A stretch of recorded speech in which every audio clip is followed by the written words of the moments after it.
मुस्लिम vote bank को खुश करने के लिए सैफरन टेररिज्म, इस तरीके की बातें कही गई। हिंदू शब्द का अर्थ भयानक है, सनातन को गालियां दी गई।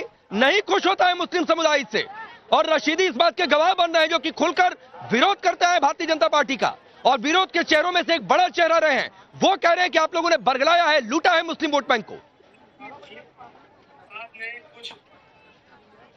देखो पांडे जी, ये इस हिंदुस्तान में 145 करोड़ लोग हैं और 14 पॉइंट कुछ करोड़ मुस्लिम लोग हैं। ये आवाज मेरी वापस मुझको गूंज रही है, आपको आ रही है पांडे जी? अब तो गूंजेगी। हाँ, मुझे आपकी आवाज बहुत ठीक आ रही है। आपकी आवाज जो इको कर रही पीसीआर, उसे देखिए, आपकी आवाज बहुत अच्छी आ रही है, बोलिए आप। अच्छा, तो मैंने कहा ये रशीदी साहब भी उस 14 पॉइंट कुछ % जो हिंदुस्तान में माइनॉरिटीज के लोग हैं, उसमें से एक वोटर्स हैं, और हर वोटर को अपना लोकतंत्र का जो स्तंभ है और जो भारत का संविधान है वो फ्रीडम ऑफ स्पीच देता है। अब रशीदी साहब जो कह रहे हैं तो ये पूरे हिंदुस्तान के मुसलमानों की बात कोई होगी या पूरे दिल्ली के मुस्लिमों की बात होगी? इनके विचार है। बहुत से लोग भाजपा को भी वोट करते हैं, लेकिन चूंकि आपने नहीं तो अजय वर्मा जी, ये बात आपको तब नहीं समझ में आती है जब साजिद रशीदी मोदी बीजेपी विरोध में बोल रहे थे, तब तो आपको साजिद रशीदी बड़े अच्छे लग रहे थे। आज साजिद रशीदी एक अदद मुस्लिम वोटर हो गए, पहले उनकी आवाज पूरे मुस्लिम समुदाय की आवाज आपको लगती थी। मैंने तो पांडे जी साजिद रशीदी साहब की ना अच्छाई करी ना बुराई करी, मैंने तो ये कहा उनके बारे में बता रहा हूं। मैं कोई गलत कह रहा हूं क्या? देखिए, बी टीम थी दिल्ली केजरीवाल बीजेपी की, जो इन्हें किरण बेदी और मुरली मनोहर जोशी, आडवाणी जी और सुषमा जी लेकर आई थी कि कांग्रेस को नेस्त नाबूद करने के लिए। जब उसने 2024 के इलेक्शन में आंख दिखाई मोदी जी को और उनसे कर दिया कि हम आपसे कमिटमेंट नहीं कर रहे और हमसे गठबंधन कर लिया, तो मोदी जी नाराज हो गए। अच्छा, हमको तो चूंकि वो हमें पता चला कि इनका टारगेट था अलायंस, तो इन्होंने करा था लोकसभा का, लेकिन दिल्ली में फिर हम लोगों ने कहा कि ठीक है, आप अपने लड़ रहे हैं, हम भी लड़ रहे हैं। तो नरेंद्र मोदी जी की जो रीति और नीति थी वो केजरीवाल जिस जगह भेजा था, तो उसका नतीजा उन्हें उनका हस्त्र मिल गया। ऐसे ओवैसी साहब को भी उन्होंने पनपाया हुआ है। भाई, उनका हश्र आप अपना हश्र नहीं देख पा रहे अजय वर्मा जी। लोग हैं, जीरो लगातार 2 बार रहा और आप फिर भी खुश हैं कि जैसे लग रहा है आप ही जीत गए, आप ही सरकार बनाने वाले हैं।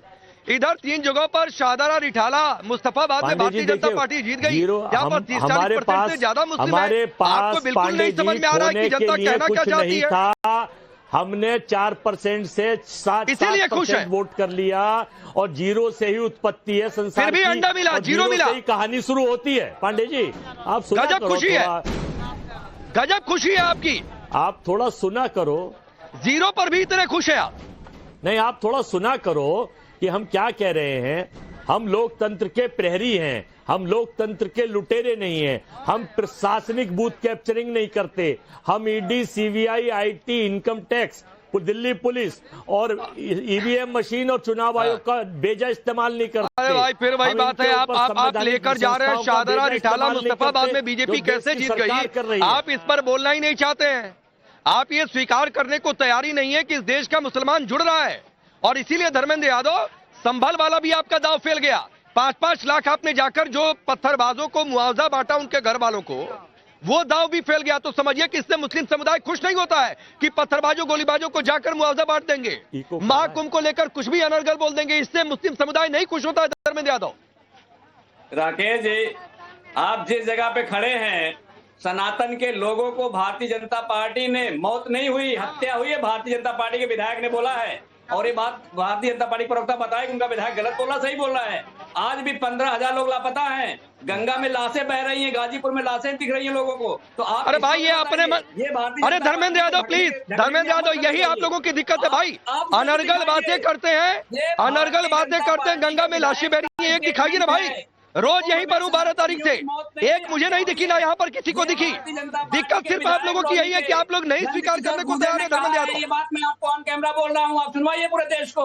उन्होंने बताया कि भारतीय जनता पार्टी किशोर गुर्जर ने कह दिया, उसको इंडोर्स करने के लिए थोड़े नहीं बैठा है। अगर कहा है तो गलत कहा है, और उसका राजीव जेटली जवाब देंगे। 2013 में भी लोगों की जान गई थी, तो हत्या मानेंगे आप उसे? धर्मेंद्र यादव, 2013 में भी लोगों की जान गई थी, तो हत्या मानेंगे आप उसे? अरे भाई 2013 में भी लोगों की जान गई थी तो हत्या मानेंगे उसे? विधायक गलत कह रहे हैं क्या, ये बोलिए आप। अरे नंदकिशोर गुर्जर ने कहा तो मैं कह रहा हूँ, सुनिए धर्मेंद्र यादव सुनिए, हाँ सुनिए, नंदकिशोर गुर्जर ने कहा है तो गलत कहा है, गलत कहा है, क्यों कहा है, क्या एक्शन होगा राजीव जेटली जवाब देंगे। लेकिन इस सर पर क्या 2013 में भी मौतें हुई तो हत्या मानेंगे आप उसे? लाइन में खड़े हैं, परेशान हो रहे हैं, आप ये भी बोलिए कि ये गलत है, आप ये भी बोलिए। अब सुनिए दूसरी बात, जो आप कह रहे थे कि गाड़ी का नंबर दीजिए, मैं आपको गाड़ी का नंबर भी दूंगा, गाड़ी में जो बैठ के फर्जी वोटर आया था वो भी दूंगा, और जिस मंत्री के कहने पे वोट डालने आया था वो भी दूंगा। आप अपने इस चैनल पे चलवाइए। नहीं बिल्कुल दीजिए, और मैं आपको एक और फ्री की एडवाइस दे रहा हूँ, अभी सवाल टालिए नहीं, आपको फ्री की एडवाइस दे रहा हूँ, बोलिए कि आपकी पार्टी एक बड़ा लंबा चौड़ा प्रेस कॉन्फ्रेंस करे, आप मुझे लौट कराइए।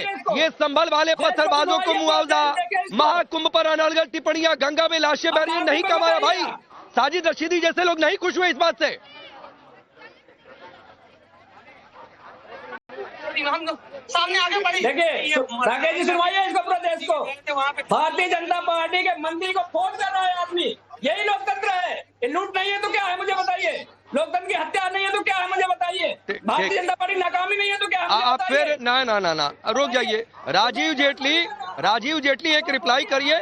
नहीं रुक जाइए भाई, राजीव जेटली रिप्लाई, रुकिए, आज संभल के पत्थरबाजों के घर जाकर मुआवजा बांट दे, तुष्टीकरण के लिए उस पर आप बोलना नहीं चाहते हैं, महाकुंभ पर अनर्गल टिप्पणियां उस पर कुछ बोलना नहीं चाहते, ठीक है राजीव जेटली रिप्लाई करिए, फिर रशीदी जाऊंगा आपके पास। देखिए राकेश भाई, एक छोटी सी बात, बार बार मैं इस बात को, आज देखिए कितनी भी कोशिश कर ले, लेकिन मैं इस डिबेट को भटकने नहीं दूंगा।